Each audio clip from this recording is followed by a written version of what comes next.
नमस्कार दोस्तों, चलिए जानते हैं मध्य प्रदेश के तमाम बड़ी खबरों को केवल 5 मिनट में। लेकिन उससे पहले आप ये वीडियो कहां से देख रहे हैं हमें कमेंट बॉक्स में जरूर बताएं। साथ ही वीडियो को लाइक करके चैनल को सब्सक्राइब जरूर कर दें।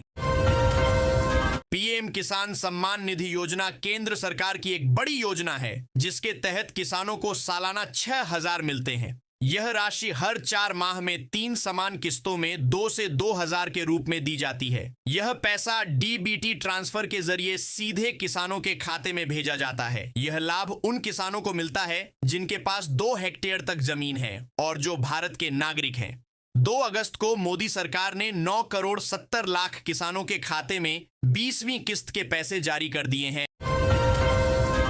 कांग्रेस पार्टी मध्य प्रदेश में मतदाता सूची की खामियों को तलाशने के लिए एक बड़ा अभियान शुरू करने जा रही है।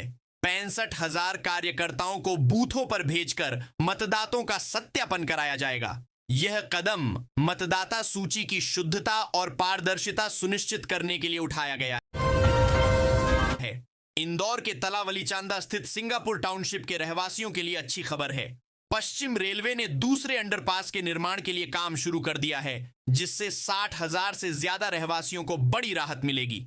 अंडरपास चौड़ीकरण के लिए नई दीवार बनाई जा रही है, जिसे 1 महीने में पूरा करने का लक्ष्य है। इससे जाम की समस्या दूर होगी और आवागमन में आसानी होगी। इंडी गठबंधन बिहार में मतदाता सूची गड़बड़ी और चुनावी धांधली के आरोपों को लेकर आज संसद से चुनाव आयोग मुख्यालय तक विपक्ष विरोध मार्च निकाल रहे हैं। विपक्षी सांसद चुनाव आयुक्तों से मुलाकात करेंगे। रात को खड़गे सभी सांसदों को डिनर देंगे। केंद्रीय वित्त मंत्री निर्मला सीतारमण ने आज संसद में नया आयकर बिल 2025 पेश किया। यह 1961 के मौजूदा कानून की जगह लेगा। सिलेक्ट कमेटी के 250 सुझावों पर आधारित ड्राफ्ट में भाषा सरल, प्रावधान स्पष्ट और tax refund, dividend of NILTDS जैसे सुधार शामिल होंगे। जिले में जिस रेल कोच निर्माण इकाई का भूमि पूजन हुआ, उसके लिए उमरिया गांव में 148 एकड़ जमीन का आवंटन मई में हो गया था। सीएम डॉ मोहन यादव ने बेंगलुरु में आयोजित इंटरैक्टिव सेशन के दौरान भारत अर्थ मूवर्स लिमिटेड को आवंटन पत्र सौंपा था। यहां लाइट वेट एल्यूमिनियम के कोच के साथ भविष्य में रक्षा उत्पाद भी तैयार होंगे। सीएम की इस पहल पर भूमि पूजन करने आए रक्षा मंत्री राजनाथ सिंह ने प्रसन्नता व्यक्त की। कहा कि सीएम डॉ यादव ने वर्तमान केंद्रीय मंत्री और पूर्व मुख्यमंत्री शिवराज सिंह चौहान की विरासत को आगे बढ़ाने का काम किया है।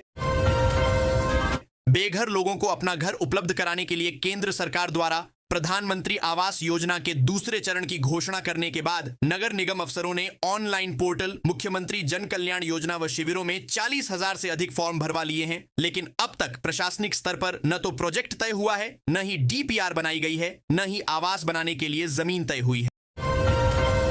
डाक विभाग पोस्टल डिपार्टमेंट के India post payments bank IPPB ने ग्राहकों के लिए अब चेहरे की पहचान के जरिए बैंकिंग लेन देन की सुविधा प्रारंभ की है। अब ग्राहकों को OTP या फिंगरप्रिंट की जरूरत नहीं पड़ेगी।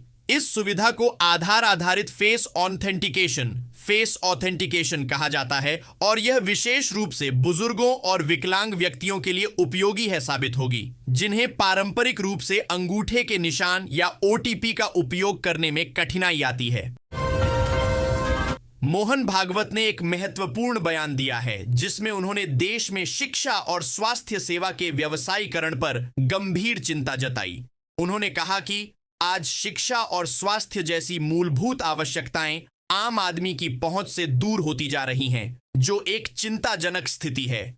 यह बयान उन्होंने गुरुजी सेवा न्यास द्वारा स्थापित माधव सृष्टि कैंसर अस्पताल के उद्घाटन समारोह में उपस्थित लोगों को संबोधित करते हुए दिया। भारत की अंडर-20 महिला फुटबॉल टीम ने रविवार अगस्त को यांगून के थुन्ना स्टेडियम में अपने अंतिम ग्रुप डी मुकाबले में मेजबान म्यांमार को 1-0 से हरा दिया। इस जीत के दम पर भारत ने 2 दशकों में पहली बार AFC एशियन फुटबॉल कॉन्फेडरेशन अंडर-20 महिला एशियाई कप के लिए क्वालिफाई किया है।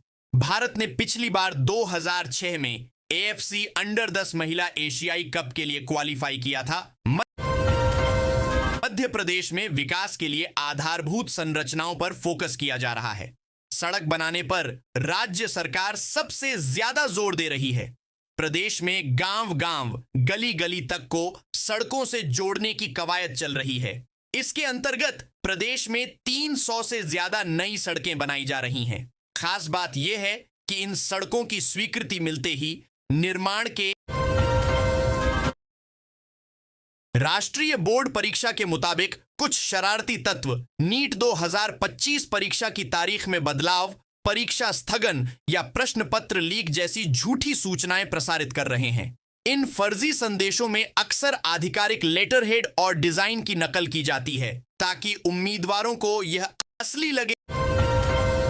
मध्य प्रदेश के पूर्व मुख्यमंत्री कमलनाथ ने दावा किया कि मध्य प्रदेश में हजारों की संख्या में बच्चे गायब हो रहे हैं, जो भारी चिंता का विषय है। इसके साथ ही कमलनाथ ने गुमशुदा बच्चों को खोजने के लिए राज्य सरकार को विशेष टास्क फोर्स गठित करने की मांग की।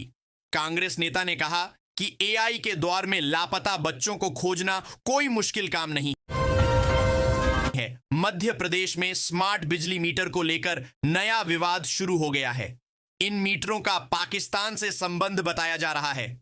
इंडिया स्मार्ट ग्रिड फोरम ने केंद्र सरकार को पत्र लिखकर चेतावनी दी है कि मध्य प्रदेश में लगाए जा रहे स्मार्ट मीटर पर साइबर हमले का खतरा है। मुख्यमंत्री डॉ मोहन यादव ने संसद भवन नई दिल्ली में केंद्रीय गृह एवं सहकारिता मंत्री अमित शाह से सौजन्य भेंट की। इस दौरान मुख्यमंत्री डॉ यादव ने केंद्रीय मंत्री शाह को प्रदेश में सहकारिता के क्षेत्र में नए कानून लागू करने और किए गए नवाचारों से अवगत कराया। मुख्यमंत्री ने बताया कि राज्य सरकार का प्रयास है कि प्रदेश दुग्ध उत्पादन के क्षेत्र में देश की राजधानी बने। उन्होंने कहा कि दुग्ध उत्पादन के क्षेत्र में देश में प्रदेश की हिस्सेदारी जो अभी 9% है, उसको बढ़ाकर 25% करने का लक्ष्य रखा गया है। नए कानून लागू करने में मध्य प्रदेश अग्रणी